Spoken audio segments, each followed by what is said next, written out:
Imphal East District Awang Pochangbombda Nauna Sagaliba Water Amusement Park ki fibam Chief Minister Nongthombam Birena Hakthengna Chatuna Yengsinkhre. Park asi athubada sangaduna miyamda khutsinaragani hainasu thazaba pikre. Yengsin khongchat aduga mari leinana Chief Minister Birena haikibada mathang thada pangthokadawriba G20 Summit ki matungdadi state asigi tongan-tonganba sector sing industry employment generation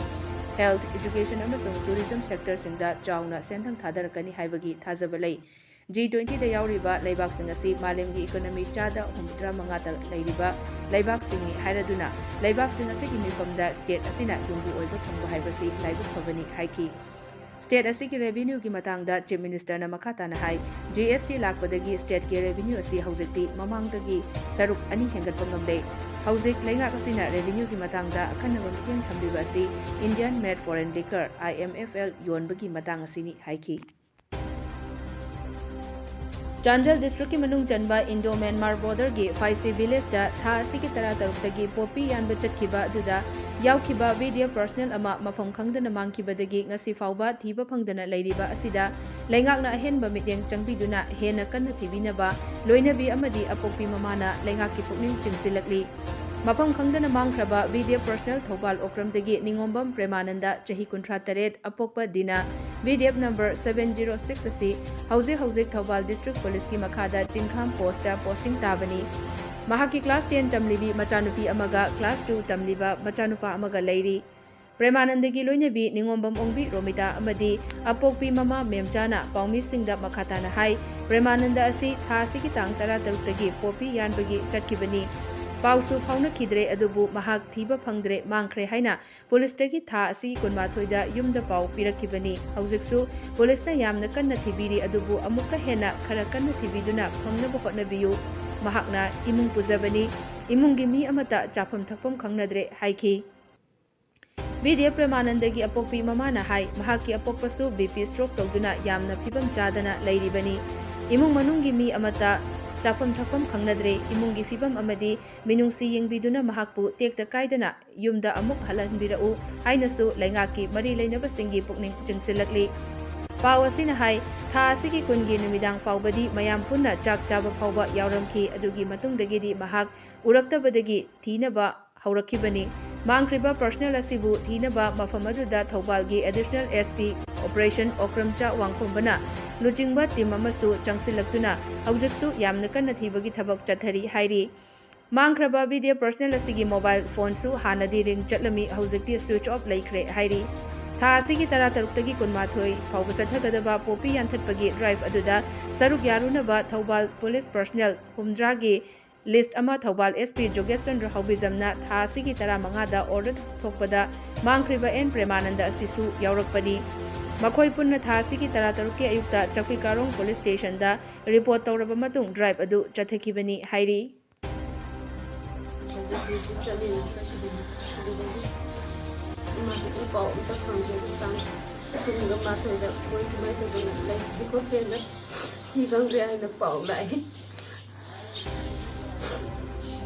Aduh moin tiba ya ba moin di tiba ya tadi mungkin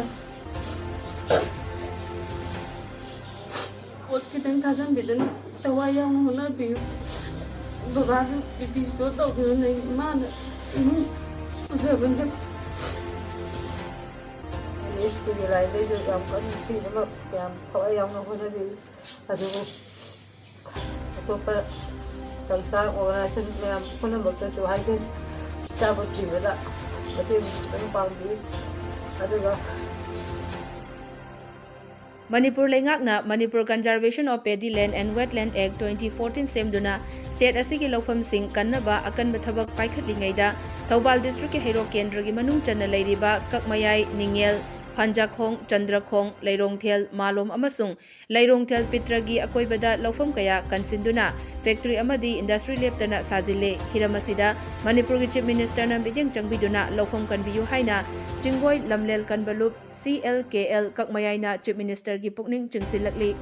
hiramasigi matangda ngasi CLKL na sinduna Kakmayai mayai leikaida Lekai public ground da pangthokpa paugi mifam amada lup asigi secretary Sorokhaibam Sanato na hai Thaubal district ke Hero Kendra gi manung channa leiriba khungang sing haibadi ꯃꯁꯤꯒꯤ ꯑꯀꯣꯏꯕꯗ ꯂꯩꯔꯤꯕ ꯂꯧꯐꯝꯁꯤꯡ ꯑꯁꯤꯗ sawmill, stone crusher, ply factoryꯅꯆꯤꯡꯕ ꯑꯃꯗꯤ industry ꯃꯌꯥꯝ ꯑꯃ ꯁꯥꯖꯤꯜꯂꯛꯂꯦ꯫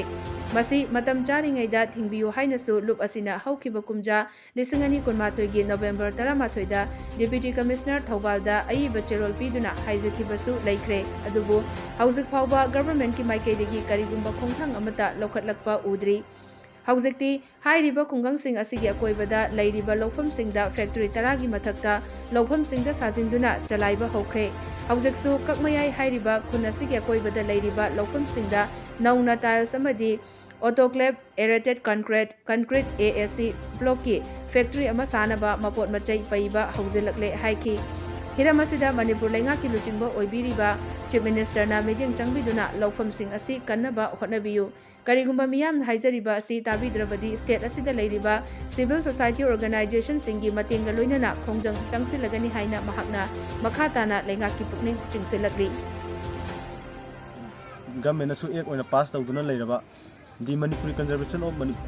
ꯄꯦꯗꯤꯂꯦꯟ ꯑꯦꯟड ꯋꯦꯠꯂꯦꯟ ꯑꯦꯛ 2014 ꯑꯁꯤ ꯑꯦꯛ ꯑꯃ ꯑꯣꯏꯅ ꯆꯂꯥꯏꯅ ꯒꯚꯔꯟꯃꯦꯟꯠꯅ ꯂꯩꯅ ꯍꯧꯖꯤꯛ ꯑꯩꯈꯣꯏꯒꯤ ꯑꯦꯔꯤꯌꯥꯗ ꯈꯨꯟꯁꯤꯒꯤ ꯑꯦꯔꯤꯌꯥꯗ ꯁ꯭ꯇꯣꯟ ꯀ꯭ꯔꯁꯔ ꯑꯗꯨꯒ ꯇꯥꯏꯜꯁ ꯁꯥꯅꯕꯒꯤ ꯑꯗꯨꯒ ꯁ꯭ꯇꯣꯟ ꯕ꯭ꯔꯤꯛ ꯑꯁꯤꯅꯆꯤꯡꯕ ꯐꯦꯛꯇꯔꯤ ꯀꯌꯥ ꯑꯃ ꯂꯤꯡꯈꯠꯅꯕ ꯊꯧꯔꯥꯡ ꯇꯧꯔꯤꯕꯁꯤ ꯈꯨꯟꯒꯤ ꯑꯣꯏꯅ ꯌꯥꯅꯤꯡꯗꯦ꯫ ꯑꯗꯨꯅ ꯒꯚꯔꯟꯃꯦꯟꯠꯅ ꯑꯊꯨꯕ ꯃꯇꯝꯗ ꯃꯤꯠꯌꯦꯡ ꯆꯪꯕꯤꯔꯀꯥꯟꯗ ꯑꯩꯈꯣꯏꯒꯤ ꯂꯧꯐꯝꯁꯤꯡ ꯑꯁꯤ ꯃꯥꯡꯖꯜꯂꯛꯂꯕ ꯂꯧꯐꯝꯁꯤꯡ ꯑꯁꯤ ꯀꯟꯅꯕ ꯍꯣꯠꯅꯕꯤꯌꯨ ꯍꯥꯏꯕꯒꯤ ꯋꯥꯐꯝ ꯑꯩꯈꯣꯏꯒꯤ ꯃꯥꯏꯀꯩꯗꯒꯤ ꯊꯝꯖꯔꯤ꯫ ꯂꯩꯉꯥꯛꯅ ꯃꯈꯥ ꯇꯥꯕ ꯃꯤꯠꯌꯦꯡ ꯃꯁꯤ ꯍꯥꯏꯖꯔꯤꯕꯁꯤꯗ ꯂꯩꯉꯥꯛꯅ ꯃꯈꯥ ꯇꯥꯕ ꯃꯤꯠꯌꯦꯡꯗ ꯈꯣꯡꯖꯪ ꯑꯁꯤ ꯑꯩꯈꯣꯏꯅ ꯆꯪꯁꯤꯜꯂꯤꯕ ꯑꯁꯤꯗ ꯃꯤꯠꯌꯦꯡ ꯆꯪꯕꯤꯔꯛꯇ꯭ꯔꯒꯗꯤ ꯃꯈꯥ ꯇꯥꯕ ꯑꯀꯟꯕ ꯍꯦꯟꯅ ꯈꯣꯡꯖꯪ ꯑꯩꯈꯣꯏ ꯄꯨꯜꯂꯤꯕ CLKNꯅ ꯀꯣꯜꯂꯤꯕ ꯈꯨꯟ 9 ꯀ꯭ꯂꯕ ꯑꯁꯤꯅ ꯄꯨꯟꯅ ꯈꯣꯡꯖꯪ ꯆꯪꯁꯤꯜꯂꯛꯀꯅꯤ ꯍꯥꯏꯕ ꯋꯥꯐꯝ ꯊꯝꯖꯔꯤ꯫ ꯃꯅꯤꯄꯨꯔꯗ ꯍꯧꯖꯤꯛ ꯂꯥꯏꯁꯦꯟꯁ ꯒꯟ ꯄꯥꯏꯕ ꯃꯤꯑꯣꯏꯁꯤꯡꯅ ꯃꯤꯆꯝ ꯀꯥꯞꯇꯨꯅ ꯍꯥꯠꯄꯒꯤ ꯒꯟ ꯀꯜꯆꯔ ꯑꯃ ꯆꯠꯊꯔꯛꯂꯤꯕ ꯑꯁꯤꯒꯤ ꯃꯥꯌꯣꯛꯇ ꯌꯥꯅꯤꯡꯗꯕ ꯐꯣꯡꯗꯣꯛꯇꯨꯅ ꯉꯁꯤ ꯊꯧꯕꯥꯜ ꯗꯤꯁꯇ꯭ꯔꯤꯛꯀꯤ ꯈꯥꯡꯉꯕꯣꯛꯇ ꯋꯥꯀꯠ ꯃꯤꯐꯝ ꯐꯝꯈ꯭ꯔꯦ꯫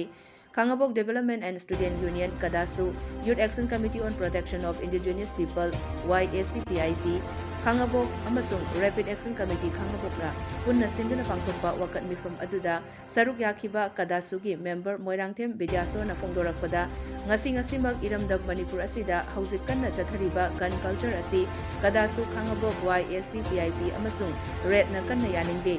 ꯂꯩꯉꯥꯛꯅ ꯒꯟ ꯂꯥꯏꯁꯦꯟꯁ ꯄꯤꯕ ꯃꯇꯝꯗ ꯂꯥꯏꯁꯦꯟꯁ ꯂꯧꯒꯗꯧꯔꯤꯕ ꯃꯤꯑꯣꯏ ꯑꯗꯨ ꯍꯥꯟꯅꯗꯒꯤ ꯈꯔ ꯀꯨꯞꯊꯅ ꯍꯥꯏꯕꯗꯤ ꯂꯥꯏꯁꯦꯟꯁ ꯇꯥꯟꯅꯔꯤꯕ ꯃꯤꯑꯣꯏ ꯑꯁꯤ ꯃꯦꯟꯇꯦꯜ ꯍꯦꯜꯊ ꯄ꯭ꯔꯣꯕ꯭ꯂꯦꯝ ꯂꯩꯕ꯭ꯔꯥ ꯍꯥꯏꯕꯗꯨ ꯀꯨꯞꯅ ꯚꯦꯔꯤꯐꯤꯀꯦꯁꯟ ꯇꯧꯍꯟꯅꯤꯡꯉꯤ꯫ ꯑꯗꯨꯒ ꯂꯥꯏꯁꯦꯟꯁ ꯔꯤꯅ꯭ꯌꯨ ꯇꯧꯕ ꯃꯇꯝꯗ ꯃꯤꯑꯣꯏ ꯑꯗꯨꯒꯤ ꯍꯦꯜꯊ ꯑꯦꯟड ꯃꯦꯟꯇꯦꯜ ꯔꯤꯚꯦꯔꯤꯐꯤꯀꯦꯁꯟ ꯇꯧꯕꯤꯌꯨ ꯍꯥꯏꯕ ꯋꯥꯐꯝ ꯐꯣꯡꯗꯣꯛꯈꯤ꯫ ꯉꯁꯤꯒꯤ ꯋꯥꯀꯠ ꯃꯤꯐꯝ ꯑꯗꯨꯗ ꯁꯔꯨꯛ ꯌꯥꯈꯤꯕ ꯃꯤꯑꯣꯏꯁꯤꯡꯅ ꯅꯣꯡꯃꯩꯒꯤ ꯑꯀꯤ ꯑꯈꯪ ꯈꯨꯗꯛꯇ ꯂꯦꯞꯄꯤꯌꯨ, ꯅꯣꯡꯃꯩ ꯄꯥꯏꯕ ꯃꯤꯑꯣꯏꯁꯤꯡ ꯃꯦꯟꯇꯦꯜ ꯍꯦꯜꯊ ꯆꯦꯛꯑꯞ ꯇꯧꯕꯤꯌꯨ, ꯏꯂꯤꯒꯦꯜ ꯅꯣꯡꯃꯩ ꯄꯥꯏꯕꯁꯤꯡ ꯊꯤꯒꯠꯄꯤꯌꯨ ꯍꯥꯏꯅ ꯊꯥꯕ ꯄ꯭ꯂꯦ ꯀꯥꯔꯗꯁꯤꯡꯁꯨ ꯁꯤꯖꯤꯟꯅꯈꯤ꯫ ꯃꯅꯤꯄꯨꯔꯗ ꯌꯥꯝꯅ ꯀꯟꯅ ꯑꯅꯧꯕ ꯇ꯭ꯔꯦꯟ ꯑꯃ ꯑꯣꯏꯅ ꯆꯠꯅꯔꯤꯕ ꯑꯁꯤꯒꯨꯝꯂꯕ ꯂꯥꯏꯁꯦꯟꯁ ꯒꯟꯕꯨ ꯑꯩꯈꯣꯏꯅ ꯂꯥꯟꯅ ꯁꯤꯖꯤꯟꯅꯕꯒꯤ ꯑꯁꯤꯒꯨꯝꯂꯕ ꯆꯠꯅꯕꯤ ꯑꯁꯤ ꯑꯩꯈꯣꯏ ꯃꯁꯤꯒꯤ